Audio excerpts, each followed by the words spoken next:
আজকে তোমাদের সাথে দিদির বিয়ের গায়ে হলুদের পর্বগুলো শেয়ার করব। দেখো আমরা খুব সকাল সকাল চলে গেছিলাম আর আমরা ভীষণই এনজয় করছিলাম। অ্যান্ড এরপর শুরু হয়ে গেল গায়ে হলুদ। এই যে নিতকনেকে হলুদ মাখাচ্ছে আর এই দেখো এদিকে আমার বর হলুদ মাখাচ্ছে বুকুদাকে। আর দেখো সে তো মাখতেই চায় না, কিন্তু তাও হলুদের দিন জোর করে তো হলুদ মাখাতেই হবে।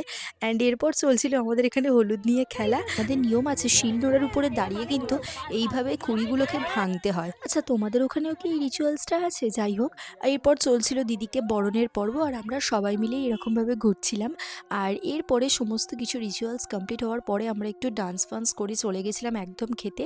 আর চলো এবার তোমাদেরকে খাবার মেনুটা শেয়ার করি। দেখো ফার্স্টেই চলে এলো এরকম সুন্দর সুন্দর প্লেট আর জলের বোতল, এরপর পড়ে গেল লেবু আর নুন।